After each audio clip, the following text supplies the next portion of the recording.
Taste the Daily. அன்பான mega தொலைக்காட்சி நேயர்கள் அனைவருக்கும் உங்களுடைய வெல்னஸ் குருஜியுடைய அன்பான வணக்கங்கள். உணவே மருந்து. உணவை கொண்டு ஆரோக்கியமான வாழ்க்கையை நாம் வாழ முயற்சி செய்யும்போது இந்த உணவுடைய மருத்துவ குணங்கள் என்ன, எவ்வாறு இந்த உணவு என்னுடைய வாழ்க்கையை ஆரோக்கியமாக்குகிறது அப்படிங்கிற புரிதலோடு அதை நாம் செய்தோமேயானால் நம்முடைய வாழ்க்கை மிகப்பெரிய அளவில் ஆரோக்கியமானதாக மகிழ்ச்சியானதாக மாறுவதை பார்க்க முடியும்.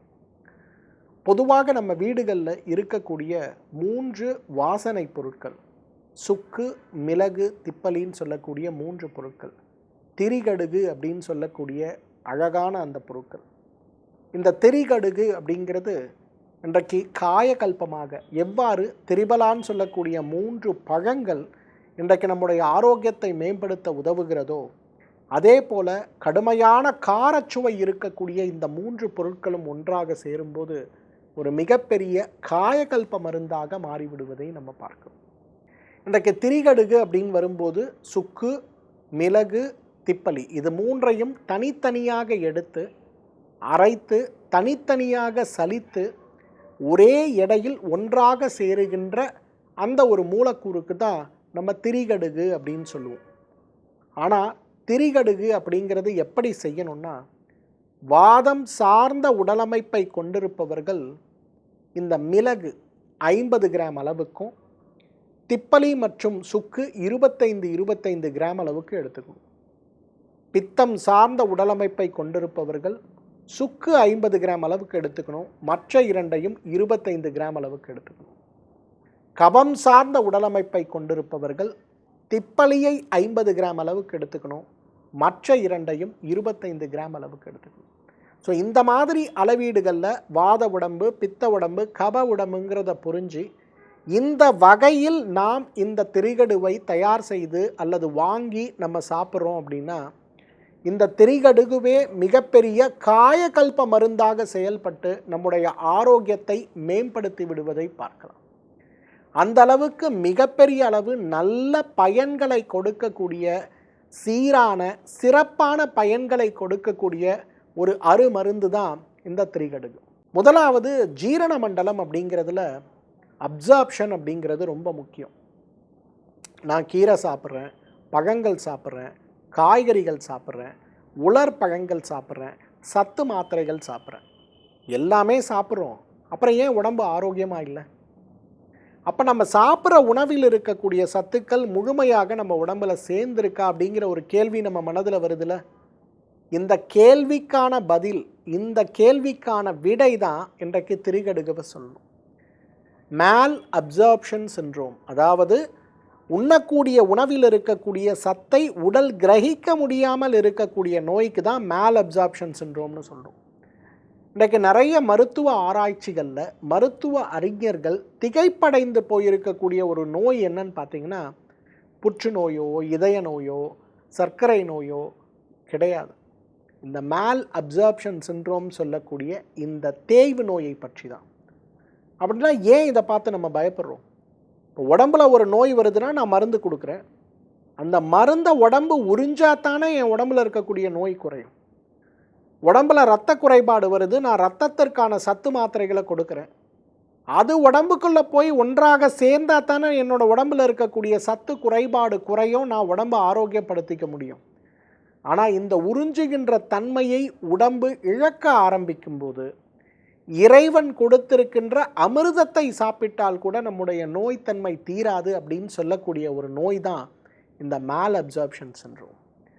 பொதுவாக ஆயுர்வேதம் ஜீரண மண்டலத்தை செரிமான மண்டலத்தில் ஆரம்பித்து செரிமானத்தின் போது சாப்பிடுகின்ற உணவு அமிலங்கள் எவ்வாறு உடல் அமிலங்களாக மாறுகிறது அப்படிங்கிற முதல் நிலை செரிமானத்தையும், அவை எவ்வாறு இரத்தமாக மாறுகிறது அப்படிங்கிறது 2ஆம் நிலை செரிமானமாகவும், அவை எவ்வாறு தசைகளாக மாறுகிறது அப்படிங்கிறத 3ஆம் நிலையும், அது எப்படி கொழுப்பாக மாறுகிறது அப்படிங்கிறத 4ஆம் நிலையும், அது எப்படி எலும்பாக மாறுகிறது அப்படிங்கிறது 5ஆம் நிலையும், அது எப்படி எலும்பு மஜ்ஜையாக மாறுகிறது அப்படிங்கிறது 6ஆம் நிலையும், அது எப்படி இனப்பெருக்க மண்டல நாளமிலா சுரப்பிகளுடைய சத்தாக மாறுகிறது அப்படிங்கிறது 7ஆம் நிலையும், அது எவ்வாறு நோய் எதிர்ப்பு சக்தியாக உடலில் இருக்கக்கூடிய மரபணுக்களை பலப்படுத்தக்கூடிய காரணிகளாக மாறுவது அப்படிங்கிறது 8ஆம் நிலையம் அப்படிங்கிற மாதிரி இந்த செரிமான மண்டலத்தை அதோடைய வேலை செய்யக்கூடிய திறனையே அது செய்ய வேண்டிய வேலையை 8ஆக ஆயுர்வேத மருத்துவம் பிரித்து பார்ப்பதை பார்க்கிறோம். இப்போ செரிமான மண்டலம் நம்ம உடம்புல சரியான முதல்நிலை சீரணமே நடக்கலை அப்படின்னா என்ன ஆகும்? உடம்புல இரத்த சோகை நோய்களும் இரத்த மண்டல நோய்களும் ஏற்படுவதை பார்க்க முடியும். ஒருவேளை அது அதிகமாக வேலை செய்யுது அப்படின்னா உடம்புல மஞ்சள் காமாலை மற்றும் இரத்த மண்டலத்தில் ஏற்படுகின்ற தோல் நோய்கள் ஏற்படுவதை பார்க்க முடியும். இதே செரிமான மண்டலம் 2ஆம் நிலையில் சரியாக வேலை செய்யலை, அதாவது ரத்தம் தசையாக மாறலைன்னா என்னாகும்? உடல் இளைத்து போய்விடும், இல்லை கூடுதலாக வேலை செய்ய ஆரம்பிக்குது, உடல் கடுமையான எடை போட்டுக்கொண்டே போகிறத பார்க்க முடியும். இதே மாமிசம் அப்படிங்கிறது நம்முடைய உடம்புலேருந்து கொழுப்பாக மாறுது அப்படின்னா சரியாக வேலை செய்யலை இந்த செரிமான மண்டலத்தில் அந்த இடத்துல ஒரு பலவீனம் ஏற்படுதுன்னா கொழுப்பு மண்டல நோய்களாகவும் இதய அடைப்புகளாகவும் இல்லை எடை கடுமையாக குறைந்து போகக்கூடிய நோய்களாகவும் மாறுறதை பார்க்குறோம். எலும்பு மண்டலத்தின் போது இந்த செரிமான சக்தி சரியாக வேலை செய்யலைன்னா என்ன ஆகும்? நம்ம எலும்புகளுக்கு தேவையான பலம் இருக்காது, அல்லது தேவையற்ற இடங்களில் எலும்புகளுடைய வளர்ச்சிகள் இருக்கும். எலும்பு மஜ்ஜைக்கு இந்த செரிமானம் சரியாக வேலை செய்யலைன்னா புற்றுநோய்கள் ஏற்படுவதையும் நேரடியாகவே எலும்பு மஜ்ஜை குறைவினால் ஏற்படுகின்ற நோய்களும் உடலுடைய ஆயுட்காலமும் குறைந்து போய்விடுவதை பார்க்க முடியும். இனப்பெருக்க மண்டலத்தை அடையும் போது உயிரணுக்களுடைய எண்ணிக்கை குறைபாடு, திறனுள்ள உயிரணுக்களுடைய தன்மை குறைந்து போகிறது.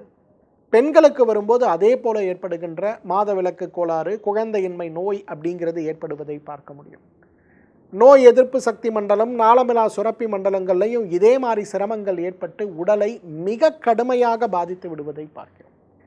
அப்போ இது சார்ந்த சிரமங்கள் நம்ம உடம்புல இருக்கும்போது நம்ம நினைக்கிறோம் எனக்கு இரத்த சோகை இருக்குது, எனக்கு கொழுப்பு கட்டிகள் இருக்குது, எனக்கு குழந்தையின்மை நோய் இருக்குது, எனக்கு சர்க்கரை நோய் இருக்குதுன்னு நினைக்கிறோமே தவிர நம்ம யாருமே இது எல்லாமே ஆரம்பிக்கக்கூடிய இடம் நம்முடைய செரிமான மண்டலம் அப்படிங்கிறத நம்ம உணர்றதே கிடையாது. அப்போ அந்த அளவுக்கு செரிமான மண்டலத்துடைய பலவீனம் அப்படிங்கிறது தான் மேல் அப்சார்ப்ஷன் சிண்ட்ரோம் சொல்லக்கூடிய நோயாக இருக்கும்போது, அப்போ அந்த மேல் அப்சார்ப்ஷன் சிண்ட்ரோம்னால இன்றைக்கு இரத்த சோகையில் ஆரம்பித்து புற்றுநோய்கள் வரை வரக்கூடிய வாய்ப்புகள் இருக்கிறது அப்படின்னு வரும்போது இது சார்ந்த சிரமங்களை மாற்ற வேண்டிய முயற்சி அப்படிங்கிறது மருந்துகள் சார்ந்த முயற்சிகளால் நடக்க முடியாது அப்படின்னும்போது அந்த இடத்தில் நமக்கு கை கொடுக்கக்கூடிய மிகச்சிறந்த அருமருந்து தான் இந்த திரிகடுகு சூரணம் சொல்கிறது. சுக்கு, மிளகு, திப்பலி ஒவ்வொன்றும் சம அளவில் எடுத்தோ அல்லது நம்முடைய உடலமைப்பை பொறுத்து சுக்கு அதிகமாகவோ அல்லது மிளகு அதிகமாகவோ அல்லது திப்பலி அதிகமாகவோ எடுத்து நாம் சாப்பிடுகின்ற இந்த சூரணத்தை மதிய உணவில் மட்டும் ஒரு 3 கிராம் அளவுக்கு எடுத்து நல்ல உருக்கிய பசுனை ஒரு கரண்டி எடுத்து சோறில் இட்டு நன்றாக குழைத்து முதலில் சாப்பிடுகின்ற உணவாக இதை சாப்பிட்டு பிறகு நம்முடைய வழக்கமான உணவுகளை சாப்பிடுகின்ற அந்த ஒரு மாற்றத்தை ஒரு 100 நாட்கள் நீங்கள் செஞ்சு பாருங்களேன். உங்களை சாப்பிட்ற சத்து நல்லா உடம்புல சேர்றதையும் இரத்த சோகை நோய்கள் மாறுறதையும் செரிமான மண்டலத்தில் இருக்கக்கூடிய குறைபாடுகள் மறைந்து போகிறதையும் உடல் மிகப்பெரிய அளவில் ஆரோக்கிய நிலையை அடையிறதையும் நம்ம பார்க்க முடியும்.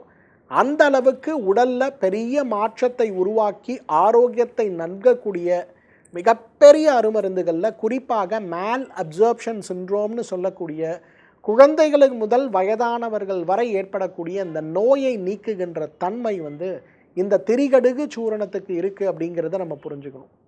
வீட்டில் 5 வயசுக்கு மேலே இருக்க குழந்தை சரியாக சாப்பிட்லையா 2 சிட்டிகை திரிகடுகு சூரணத்தை கொஞ்சம் நெய்யில் போட்டு பிணைஞ்சி சாப்பாடாக கொடுங்க. எப்பொழுதுமே குழந்தைக்கு நெஞ்சு சளி இருக்குது, மூக்கு சளி இருக்குது, மூக்கிலிருந்து தண்ணீர் கொட்டிகிட்டே இருக்குது, வாரம் ஒரு முறை குழந்தைய டாக்டர்கிட்ட கூட்டு போய் ஊசி போட வேண்டியிருக்கு, குழந்தையோட பசி குறையுது, எடை குறையுது, ஆனால் வயிறு பார்த்தா பானை மாதிரி இருக்குது, இது எல்லாமே வயிற்றில் இருக்கக்கூடிய தேவையற்ற கழிவுகளும் உடலுடைய நோய் எதிர்ப்பு சக்தி குறைபாடுகள் சார்ந்த சிரமங்களும் தான். அப்போ இந்த இடத்துல ஒரு 2 கிராம் அளவுக்கு திரிகடுகு சூரணத்தை மதிய உணவில் தேனில் கலந்து அல்லது மதிய உணவோடு நெய்யில் கலந்து அந்த குழந்தைகளுக்கு நம்ம கொடுத்தோம்னா ஒரு 100 நாட்கள் தொடர்ந்து கொடுத்துட்டே வரும்போது வயிறு படிப்படியாக அதோடைய இயல்பான நிலைக்கு போகிறதும் வயிற்றில் இருக்கக்கூடிய கழிவுகள் முழுமையாக உடலை விட்டு வெளியேறுவதும் இது எல்லாவற்றையும் விட முக்கியமாக உடல் ஆரோக்கியத்தில், ஜீரண மண்டல ஆரோக்கியத்தில் மிகப்பெரிய அளவு மாற்றம் ஏற்படுவதையும் நம்ம பார்க்க முடியும். நோய் எதிர்ப்பு சக்தி குறைபாடுங்கிறது இந்த கோவிட் பெருந்தொற்றுக்கு பிறகு நம்ம நிறைய பேர் சந்திக்கின்ற சவாலாக இருக்கிறத பார்க்கணும். அடிக்கடி வறட்டு இருமல், அடிக்கடி சளி பிடிக்கிறது, சளி பிடித்து 2 நாட்களில் மார்பு சளியாக மாறி பச்சையாக கட்டி கட்டியாக சளி வரக்கூடிய ஒரு சூழல். ஆன்டிபயோட்டிக் மருந்துகள், ஊசி மருந்துகள், புகை மருந்துகள்னு எதை பயன்படுத்தினாலும் தற்காலிக குணம்தான் கிடைக்கும், நோய் குணமாகவில்லைன்னு வருத்தத்தில் இருப்பவர்கள் கூட இந்த திரிகடுகு சூரணத்தை ஒரு 2 சிட்டிகை அளவு எடுத்து சிறிதளவு தேனில் குழைத்து ஒரு நாளைக்கு 3 வேளை 4 வேளை உணவுக்கு பின்புங்கிற மாதிரி ஒரு மிட்டாய் மாதிரி செஞ்சு சாப்பிட்டு பாருங்களேன். உள்ளே இருக்கக்கூடிய கழிவுகள் அனைத்தும் வெளிவருவதை பார்க்க முடியும். பச்சையாக இருக்கக்கூடிய கழிவுகள் அனைத்தும் வெளிவருவதை பார்க்க முடியும். உடம்பு அவ்வளவு ஆரோக்கியமாக, உடலுடைய பலம் அதிகரித்து, உடலுடைய தசைகள் அதிகரித்து, உடலே இயல்பான நிலைமைக்கு திரும்பி வருவதை பார்க்க முடியும். தோள்களில் நிறைய பேருக்கு கரப்பான் சார்ந்த நோய்களில் வறட்டு கரப்பான் மற்றும் கருப்பு கரப்பான்னு 2 நோய் இருக்கிறத பார்க்குறோம். வறட்டு கருப்பான் அப்படிங்கிறது பார்ப்பதற்கு எருமை தோலை போல தோலுடைய அமைப்பு மாறிப்போய் 24 மணி நேரமும் அரித்து கொண்டிருந்தாலும் கூட அந்த இடத்தில் ஒரு சொட்டு தண்ணீர் கூட வருவதை பார்க்க முடியாது. ஆனால் கருப்பு கரப்பான்னு ஒன்று இருக்குது.